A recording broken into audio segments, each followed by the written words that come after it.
नमस्कार, आर्या न्यूज देख रहे हैं आप। मैं हूं आपके साथ पल्लवी सिंह। आगरा से खबरों की शुरुआत करेंगे। आगरा में मंटोला के काजीपाड़ा में जुए के विवाद को लेकर एक युवक की हत्या कर दी गई और इस हत्या के बाद से ही इलाके में तनावपूर्ण माहौल है। हालांकि पुलिस फोर्स ने स्थिति को नियंत्रण में कर लिया है। शांति कमेटी के पदाधिकारियों के सहयोग से पूरी स्थिति को संभाल लिया गया है। अब पुलिस ने 10 टीमों को आरोपियों को गिरफ्तार कर लिया है और साथ ही साथ पुलिस ने देर रात को 7 आरोपियों को गिरफ्तार कर लिया। एक आरोपी की तलाश अभी भी जारी है। हत्या के बाद फैले इस तनाव की वजह से पीएससी के साथ साथ मैनपुरी, मथुरा, फिरोजाबाद और हाथरस से भी पुलिस फोर्स को बुलवाया गया है। हालांकि आपको बता दें कि आलाधिकारी खुद इस वक्त स्थिति को नियंत्रण में करने के लिए जुटे हुए हैं।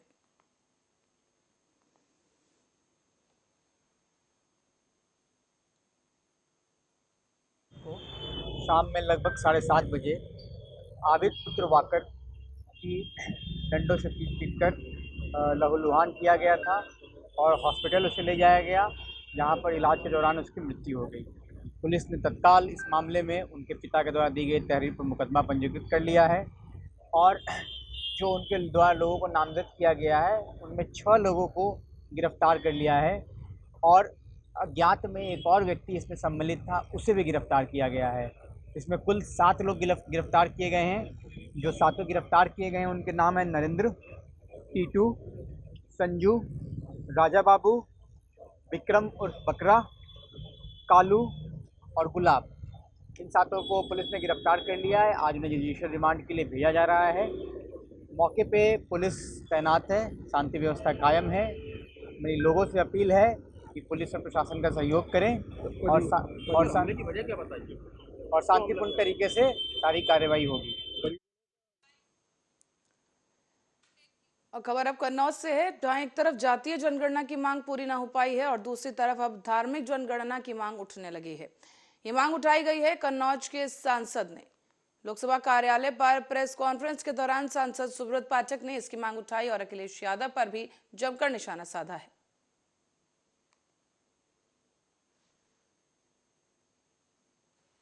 मैं ठीक है, अखिलेश जी जाति जनगणना की मांग कर रहे हैं तो मैं उसको उसमें अपनी बात जोड़ते हुए मैं पहले देश में धार्मिक जनगणना होनी चाहिए। तो चूंकि हिंदुस्तान का जब विभाजन हुआ था तो संप्रदाय के आधार पर हुआ था, उसमें इसका पाकिस्तान का निर्माण हुआ था। उस समय पर भारत में 7% अल्पसंख्यक थे।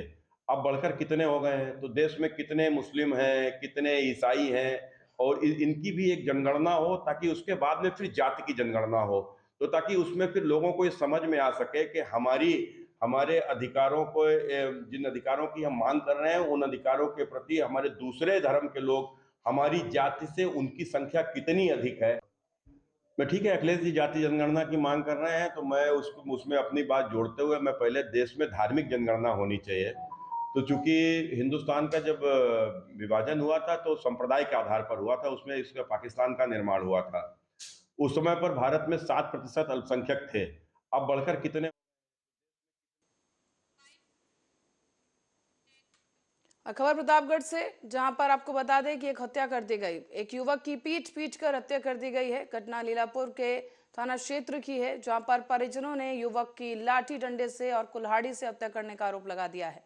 परिजनों का ये कहना है कि गांव की ही एक महिला ने इस युवक को पहले बुलाया और उसके बाद युवक की हत्या कर दी गई।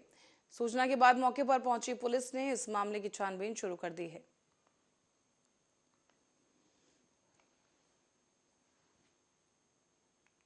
ये थाना लीलापुर क्षेत्र के एक गांव में बीती रात एक व्यक्ति की मृत्यु हुई है। मौके पर छानबीन जांच पड़ताल से पता लगा कि उसके साथ काफ़ी मारपीट की गई है और ये भी पता लगा कि उसको किसी एक लेडी द्वारा वहां पर बुलाया गया था। ऐसा आरोप मृतक के परिजनों द्वारा लगाया गया है, जबकि जहां पर वो मारा पीटा गया वहां के लोगों का ये कहना है कि वो चोरी करने की नीयत से आया था। इस पर लोगों ने शोर मचाया और मारपीट हुई। फिलहाल मृतक के परिजन के तहरीर पर एफआईआर दर्ज कर ली गई है और जांच पड़ताल छानबीन करते हुए विवेचना प्रचलित है। और अलीगढ़ में, जहां बन्ना देवी क्षेत्र में वरिष्ठ पत्रकार जीबी सिंह का मोबाइल चोरी हो गया, लेकिन जब चोर की पहचान करने के लिए जिला प्रशासन की तरफ से लगाए गए सीसीटीवी कैमरे चेक किए गए तो कैमरे खराब निकले हैं। फिलहाल पीड़ित ने मोबाइल चोरी की एफआईआर दर्ज करवा दी है और पुलिस मामले की छानबीन कर रही है। थाना कटरा पुलिस के द्वारा फर्जी कंपनी बनाकर लोगों से धोखाधड़ी कर पैसे हड़पने और उनको फर्जी नियुक्ति पत्र देने के नाम पर स्मार्ट बिजनेस इंटरप्राइजेज के नाम से कंपनी बनाई गई थी, जिसमें 3 अभियुक्तों को थाना कटरा की पुलिस के द्वारा गिरफ्तार किया गया है। उनके विरुद्ध वैधानिक कार्रवाई करते हुए उन्हें न्यायिक हिरासत में भेजा गया। जनपद मिर्जापुर में थाना कटरा और बिजनौर में अति संवेदनशील शहर अलीगढ़ में आगामी दिनों में आ रहे होली पर्व और शब बारात पर्व को लेकर जिला मुख्यालय में एक पीस कमेटी की बैठक आयोजित की गई है। इस बीच एसएसपी कलानिधि नथानी की अध्यक्षता में ये बैठक आयोजित हुई है। शहर के सभी धर्मों के और संभ्रांत लोग शामिल हुए। यहाँ पर बैठक में कई अहम निर्णय भी लिए गए कि महानगर में शांति व्यवस्था किस तरीके से बनाए रखे, उसको लेकर भी अहम चर्चा हुई है। साथ ही आपको बता दें कि पुलिस की तैनाती को लेकर भी विशेष केंद्र को चिन्हित किया गया है। संवेदनशील इलाकों में विशेष चौकसी रखी जाएगी।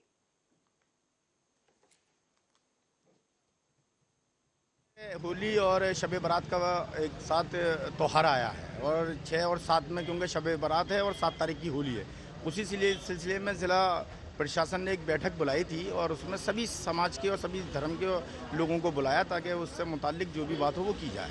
तो उसमें एक तरीके से जो हमारे साथ में चीज़ें थी। और लखनऊ में एक महज 9 साल के बच्चे श्लोक कुमार की जमीन पर कुछ दबंगों ने कब्जा कर लिया है और इंसानियत को शर्मसार किया गया। दरअसल आपको बता दें, कोरोना काल के दौरान श्लोक के माता पिता की मौत हो गई थी और इसके बाद कुछ परिजनों ने इस मासूम बच्चे की जमीन और घर पर कब्जा कर लिया है। तो वहीं मासूम बच्चे की चाची ने डीएम लखनऊ से गुहार लगाई है, जिस पर लखनऊ के डीएम ने संज्ञान लिया और घर और जमीन पर कब्जा जो किया गया है उसे हटाने के सख्त निर्देश दिए गए हैं। लोग 9 साल के ये बच्चा है, कल हमारे पास आए थे ये अपनी चाची के साथ में। इनके साथ जो जीवन में हुआ, इनके माता पिता गुजर गए।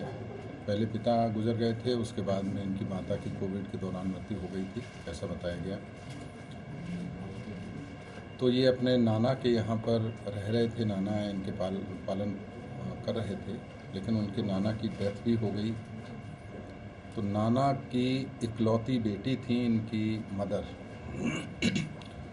तो नाना के भाई ने इनके जो संपत्तियां हैं उन पर कब्जा कर लिया था, ऐसा इनके द्वारा कल बताया गया था, जिसमें एक बूढ़ा का मकान था, एक इनका आवास है जो कि एलडीए ने आवंटित किया था, एक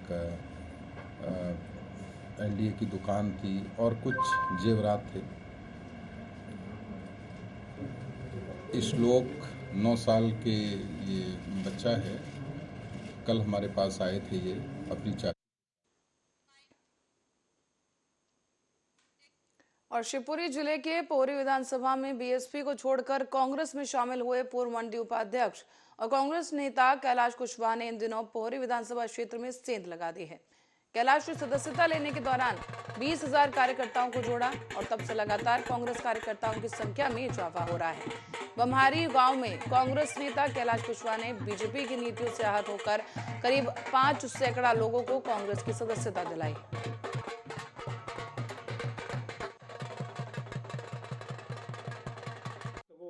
अभी माननीय कमलनाथ जी बैराड़ में आए और मुझे कांग्रेस ज्वाइन कराई। जब मेरे साथ लगभग हमारा पोहरी विधानसभा का 20,000 समर्थक मेरे साथ कांग्रेस में ज्वाइन करने आया।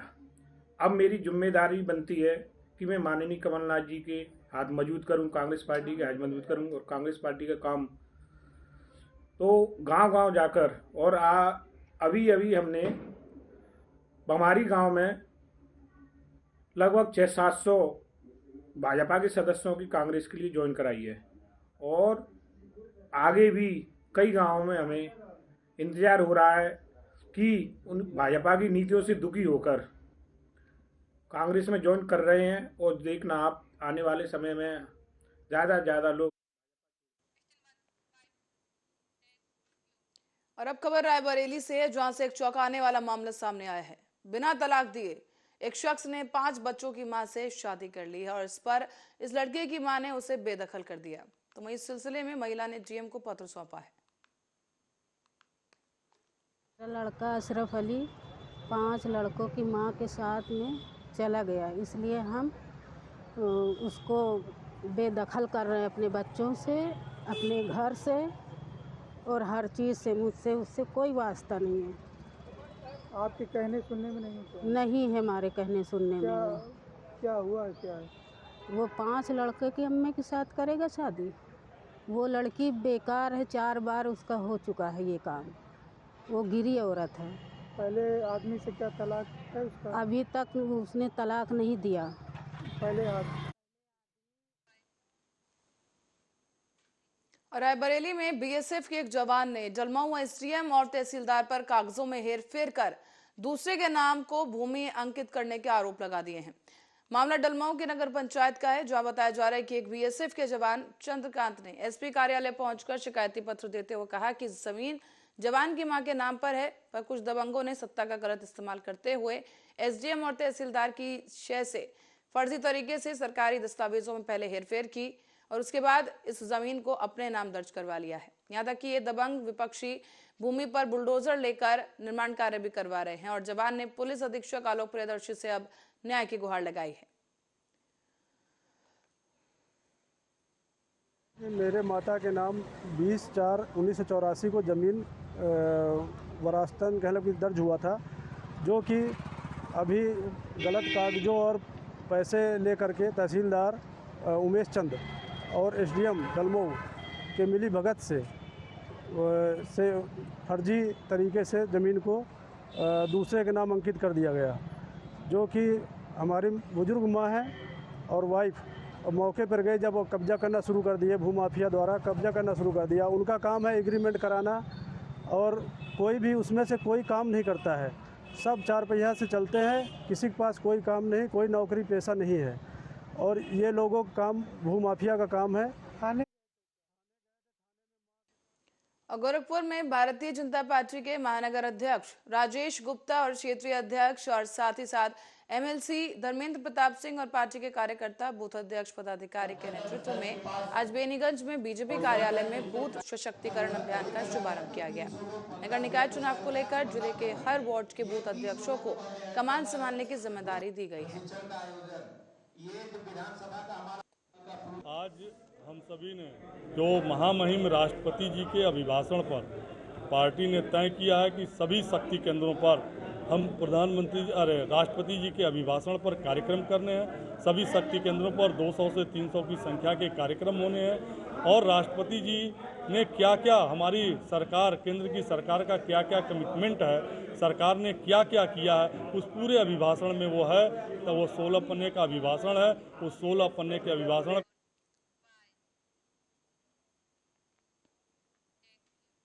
और रायबरेली में आगामी त्योहारों के मद्देनजर पुलिस लगातार छापेमारी कर रही है। इस बीच तस्करों और अवैध कारोबारियों पर खासतौर पर कार्रवाई की जा रही है। ताजा मामला सामने आया है रायबरेली के कुछ प्रमुख बाजारों से। यहाँ पर पुलिस अधीक्षक के नेतृत्व में त्योहारों के मद्देनजर फरवरी महीने में ही अवैध मादक पदार्थ और बिक्री से जुड़े तमाम आरोपियों पर कार्रवाई की गई। ये अभियान चलाकर ऐसे अपराध से जुड़े अपराधियों के खिलाफ अवैध शराब बनाने और बेचने से संबंधित 386 अभियोग पंजीकृत हुए हैं। इनमें करीब 402 अभियुक्तों को जेल भेजा जा चुका है और अभियान के दौरान 6371 लीटर अवैध शराब बरामद कर ली गई है। साथ ही आपको बता दें, 318 क्विंटल लहन को भी नष्ट कराया गया। होने वाली है और इसमें ये देखा जाता है कि होली के अवसर पे अवैध शराब की बहुत ज़्यादा बिक्री की संभावना रहती है। इस संभावना के मद्देनज़र इस पूरे माह अवैध शराब के विरुद्ध अभियान चलाया गया है और इसमें पूरे माह में तकरीबन 386 अभियोग पंजीकृत करके 402 अभियुक्तों को गिरफ्तार करके जेल भेजा गया है और 6371 लीटर कच्ची जो अपमिश्रित शराब है वो बरामद की गई है और 318 क्विंटल लहन नष्ट कराया गया है। इसके अलावा जो जनपद में शराब की दुकानें हैं, बियर की दुकानें हैं, देशी शराब की तकरीबन 285 दुकान। रायबरेली में फसलों के साथ साथ इंसानों के लिए भी आवारा जानवर काल बनते जा रहे हैं। सड़कों पर काल बनकर दौड़ रहे आवारा जानवर अलग अलग 2 हादसों को अंजाम दे चुके हैं, हादसों का कारण बन चुके हैं। हाल ही में आपको बता दें कि आवारा मवेशियों के टकराने से 3 लोगों की मौत हो गई। मामला है बछरवा थाना क्षेत्र का, जहां पर तीनों लोगों की मौत आवारा मवेशियों से टकराने से हुई। जबकि स्थानीय लोगों ने तत्काल इसकी सूचना पुलिस को दी है। मौके पर पहुंची पुलिस ने शवों को पोस्टमार्टम के लिए भेज दिया है। अभी जो हमारे पास अभी पश्चिम गांव का एक पेशेंट लेके आए हैं साथ वाले, और उसको सिर पे थोड़ी चोटें हैं, और साथ वाले यही बता रहे हैं कि उसकी स्कूटी बाइक जो जिससे जा रहा था वो स्लिप कर गई है, और अभी मुआयना करने के बाद समझ में आ रहा है कि उसको। और बीजेपी की महिला मोर्चा के लाभार्थियों के साथ 1 करोड़ सेल्फी अभियान की शुरुआत की गई। जहां मोगा के फिरोजपुर से खबर है कि रोड स्थित गांव सलीना में प्रदेश महामंत्री मनिंदर कौर की अगुवाई में इसका आयोजन किया गया है। सेल्फी प्रोग्राम का मुख्य लक्ष्य केंद्र सरकार की तरफ से चलाई जा रही योजनाओं को घर घर तक जाकर बताना है। इस बीच करीब 117 विधानसभा हलकों में ये सेल्फी प्रोग्राम आयोजित किया गया। इस दौरान महिला मोर्चा राष्ट्रीय उपाध्यक्ष वरिंदर कौर ने पंजाब सरकार को कानून व्यवस्था को लेकर घेरते हुए कहा है कि आए दिन पंजाब में हो रहे कत्ल और फिरौतियों की मांग के मामले बढ़ चुके हैं। ऐसे में सरकार को गंभीर होना चाहिए।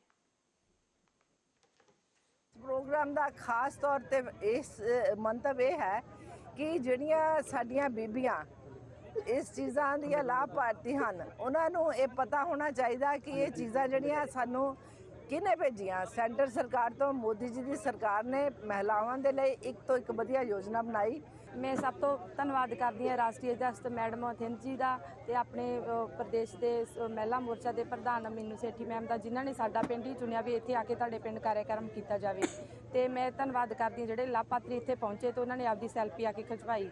साडे मोगे निवासियों मैं अपील करती हूँ भी साडे जिहड़ा अपने मोदी जी दी स्कीमां, अपना एक मंडी दे विच सामने दफ्तर खुलिया होया, जिहड़े अपने एक्स MLA साहब सी उन्हां दा दफ्तर हजे भी चल रहा। उत्थे जिहड़ियां मोदी दीयां जिहड़ियां सारियां स्कीमां वो भरीआं जांदियां। जिहड़ा दफ्तर आ कल्ला संडे ही बंद हुंदा है, सोमवार तो शनिवार तक वो खुलिया रहिंदा ते हरेक सहूलत उत्थे लोकां नूं मिलदी। मैं सब तो धन्नवाद करदी हां राष्ट्रीय अध्यक्ष मैडम। और हमीरपुर के नायकपुरवा गांव से एक मामला सामने आया है, जहां पर सोने की चेन दहेज में न मिलने पर एक दूल्हा फेरों को बीच में छोड़कर ही मंडप छोड़कर भाग निकला। दरअसल जयमाला का समय जैसे ही हुआ तो दूल्हे ने एक तोले सोने की चेन की मांग की है। हालांकि समझाने के बाद लड़का मान गया और दूल्हा दुल्हन ने एक दूसरे को जयमाला भी पहना दी। पर वहीं 7 फेरे लेने की जब बात आई तो फेरों के समय दूल्हे के पिता समेत परिजनों ने सोने की चेन और दहेज पहले देने की मांग करते हुए फेरे रुकवा दिए। शादी छोड़कर इस बीच दूल्हा भाग निकला, जिसके बाद पीड़ित पक्ष ने कानून का सहारा मांगा है, जिस पर पुलिस ने कार्रवाई करने का आश्वासन देकर मामला दर्ज कर लिया है।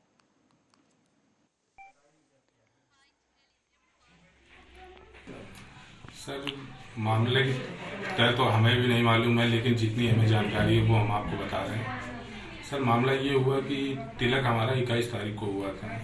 तिलक की पूरी वारदात ये थी कि मतलब हम गए वहाँ पे और उनकी जो भी मांग थी। प्रॉब्लम हमारी ये है कि 22 तारीख की हमारी शादी थी, बारात आई, टीका हुआ, सब कुछ हुआ। जयमाल का समय आया तो लड़के ने 1 तोला की चैन की मांग की, नहीं दे पाए मेरे मम्मी पापा। मेरे मम्मी पापा ने पैर गिनती की, नहीं माने। एक गाड़ी पैसे मांगे, नहीं, मेरे मम्मी पापा ने नहीं दिया तो लड़का भाग गया। प्रॉब्लम हमारी ये है कि 22 तारीख की हमारी शादी थी, बारात आई, टीका हुआ, सब कुछ